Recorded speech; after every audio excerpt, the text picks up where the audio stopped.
So you're here because you want to blow stuff up. Well, you've come to the right place. A couple of caveats before we start. This build is entirely done through SSF. Now, it's really SSF light because I do use the currency exchange. I don't really use the trade site that often. I wanted to do this build completely solo self-found, but when I need things like exalts and etc., I just exchange the currency and then I use it there. So just be advised, that's kind of like how I like to operate on things.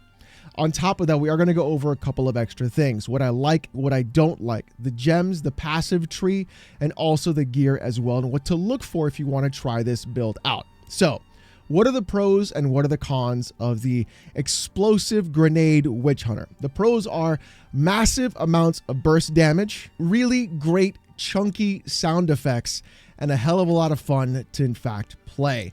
The cons, it is not a one-button build. It can be if you get your damage high enough, but I normally don't like to play it that way. I like to play a little bit more safe than usual, so I make it a 2 or 3 button build. So that's one con. The others are pretty substantial though, so just be aware. Screen clarity is a massive issue. Your screen just basically gets covered in non-stop explosions all the time, and your grenades in fact explode twice. So you're going to be seeing a lot of damage happen overall.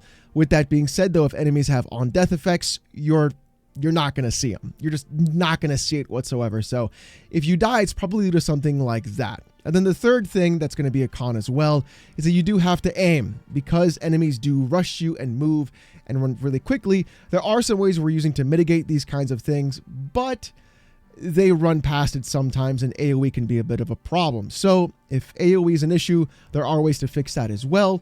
But on the other hand, though, you will be having to deal with something like that on top of it. So let's go into the skills and gems and see what we have cooking. Now, this inspiration, I just threw it on there because I just didn't have a spot for it in my bag and I wanted to get rid of it. We are using Sorcery Ward. I am using Fire Mastery, Cold Mastery, and I haven't just crafted the Lightning Mastery gem to make it level 22. So that's pretty much it. Sorcery Ward is very important for this build. It gives us a lot of defensive layers for elemental attacks before it even approaches our health or energy shield. As you can see, I don't have any ES, but we'll talk about that later. And it's a nice way to have a little bit of a barrier as well. Here comes the big daddy of them all, Explosive Grenade. Now, by my understanding, and I could be wrong, the damage per use is 10,000 per grenade. So the way I've read the skill sheet and the way I understand things is 3 grenades, 10,000 a pop, that's 30k damage. So that's kind of how I see it. At the same time though, we are using a couple of specific gems. Fire Infusion, so we want to increase the fire damage by 25%.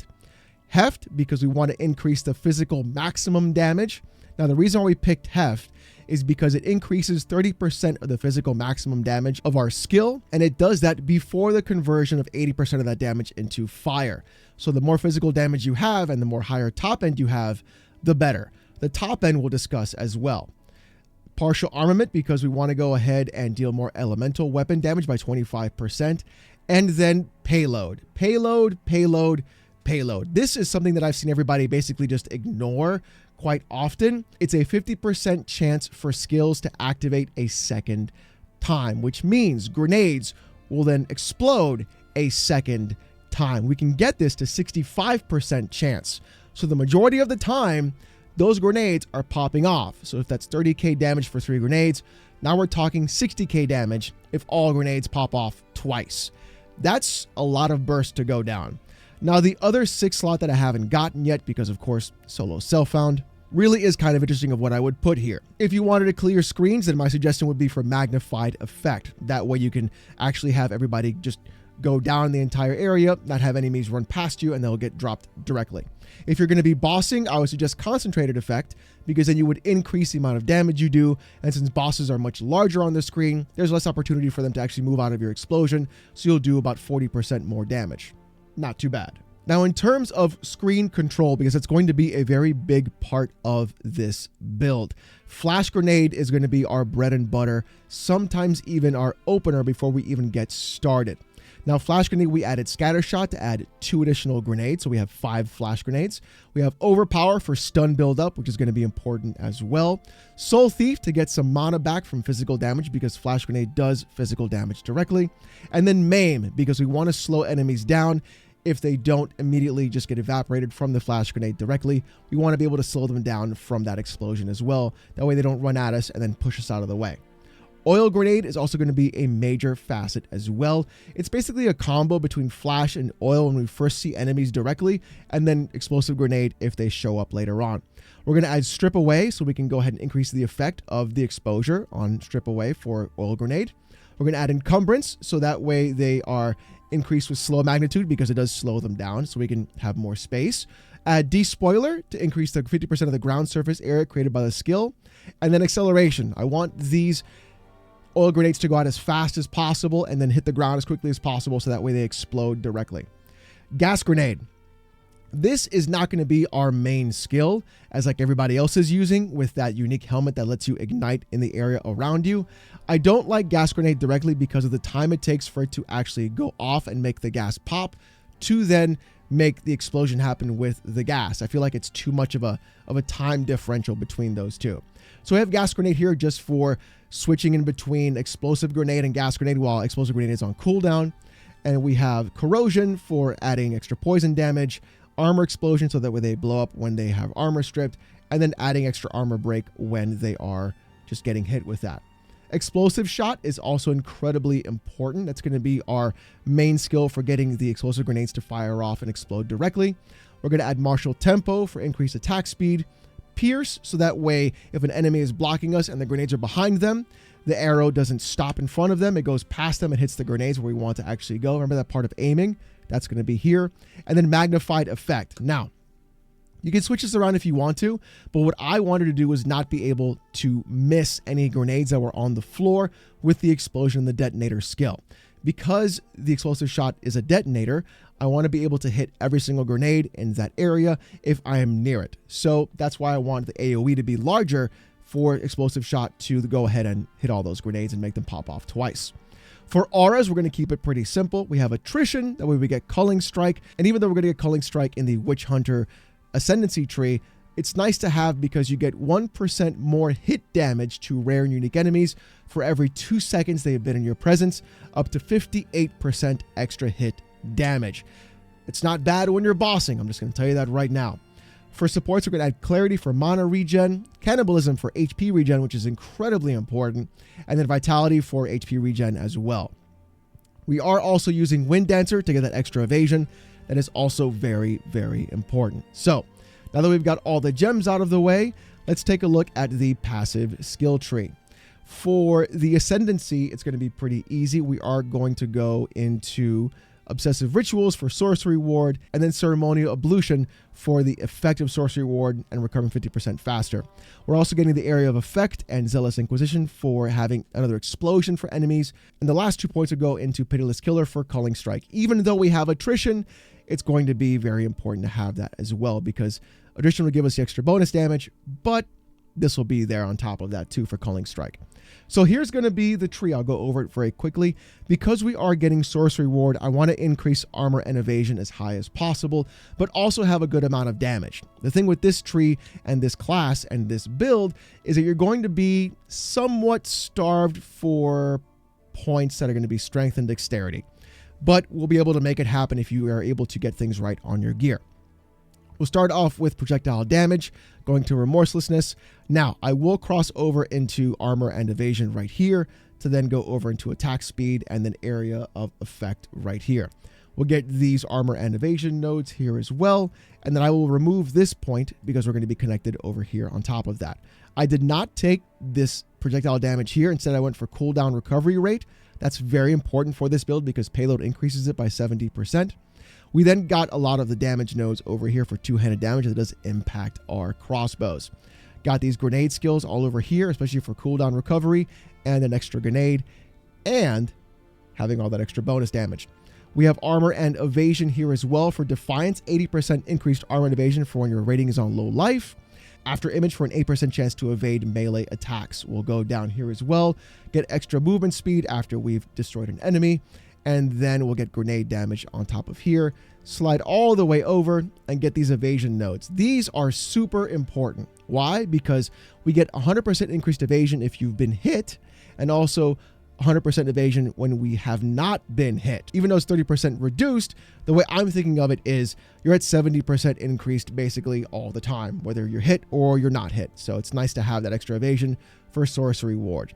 We're then going to move into this elemental attack damage. We want to go ahead and penetrate any elemental resists and have a higher chance of increasing ignite to happen on enemies. Even when we're not using explosive grenade, enemies will get ignited by your flash grenade because of the extra ignite buildup chance.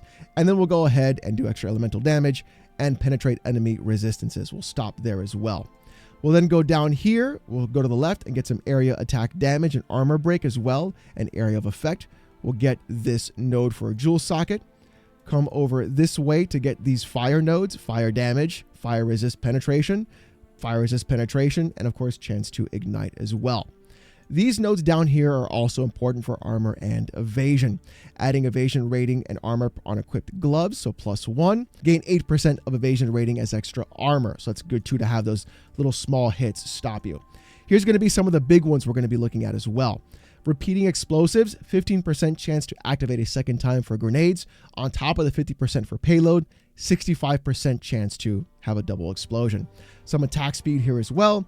And then, of course, having Giant Slayer for 25% increased damage with hits against rare and unique enemies, and then accuracy, and then inflicting ailments, because we want to go ahead and get all the extra damage we possibly can.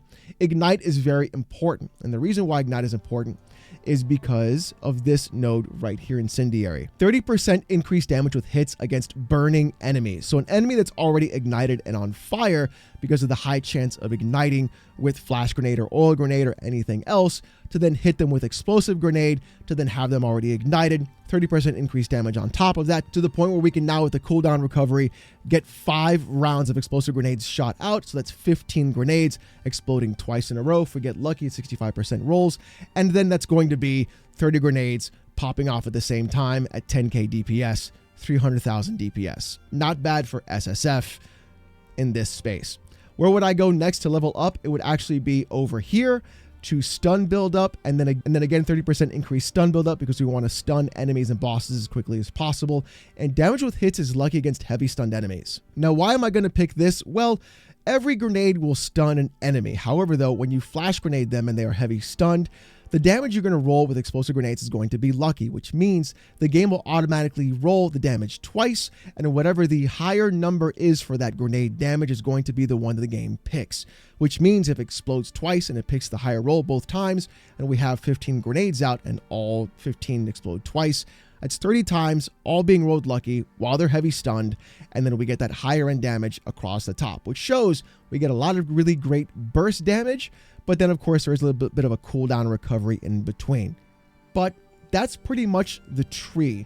That is actually at level 88. So by the time I get over here, 89, 90, 91, 92 would be when I get to that aspect. Speaking of my character, we are sitting at 60% evasion, 21% armor. Everything is basically res capped except for cold, and we're looking at about 7% missing. I'm just going to slot something else when I get another upgrade. Chaos res has to get increased as well. I don't have ES. I'm not picking ES mostly because I feel like it's going to get nerfed by the time this video comes out. That's going to be an issue as well. So just being aware, I didn't really spec into it or look for it for that specific reason. Grim Feast is another aspect you can put into your auras if you wanted to, and that would be another thing to apply as well if you have enough spirit. I have 147 spirit, 724 mana, 2k HP. Now, in terms of what we're looking at with sorcery ward, 2832 sorcery ward. So all of this elemental damage hits this first, and then anything afterwards goes to my HP. And so with that high amount of evasion on solo self-found, I can probably get it to about 80% if I really start upgrading my gear and if I went to trade, but I'm not going to. And I could definitely get it higher so that way I'm hit less often and stunned less often, and then that way things are looking really good. In terms of gear, everything I have has been crafted myself. As you can see, it's all been basically corrupted. The higher the physical damage on your crossbow, the better. You want a bombard crossbow for that extra grenade. So 40% physical damage if you don't get the corrupted roll. And then, of course, anything to increase phys damage here would be ideal. As you can see, they're T5s, T2s, T1s, T4s. Not the best bow, but, you know, it's probably worth a couple of exalts, I think, at this level. Not too bad. So increased physical damage, fire damage, mana per enemy killed, which is honestly really great for me. Physical damage leads to life, which really doesn't work very well. I would have rather preferred plus projectile skills. That would have been the better mark. I think +4, +7 would be ideal here. And then critical hit chance, not really something I would like either as well. I don't really crit that often. I just mostly strong hit. So any other affix would have been fine for suffixes. For gloves, we want attack speed, we want physical damage, and we want resist or life. So I'm only missing attack speed on these gloves because I couldn't craft it. Pretty much just standard stuff. The belt, same thing. Mana, life, resist, nothing crazy. Boots, movement speed, mana, life, resist. That's what you're looking for. Rings, life, resist, physical damage. Well, sorry, physical damage, life, resist would be what you're looking for on the rings. Same thing on both ends. Chest, same thing. Life, armor, evasion, resist. Easy. Helm, life, armor, evasion, resist. Simple. Amulet, same thing as always. If you can get extra spirit, go for the extra spirit. I highly recommend it. The thing is, though, like I said before, you are going to be attribute point starved a little bit. And if you are, then I really recommend going down into these nodes over here, especially for polymathy or polymathy. I think that's the way it's said. And then that'll give you exactly what you need for this build. The way the opening works and the way how I play this is you will open up with oil grenade, flash grenade, and then they will be slicked and then stunned. You then 1, 2, 3, 4, 5, and you can just... God, that sounds so good. I love the way that sounds. That is so much damage just popped off on enemies consistently. You can really get a good area of effect on that space. So that's going to be pretty much it. That's my build. I hope you guys enjoy it. We are going to show some more footage of how it works, just basically live as it runs through. And enjoy. If you have any suggestions on what I can change or what I can spec into on the tree or any other support gems you'd like to see me try on this build, let me know in the comment section down below. With all that being said, though, thank you guys so much for watching. If you like, subscribe, and I'll see you next time.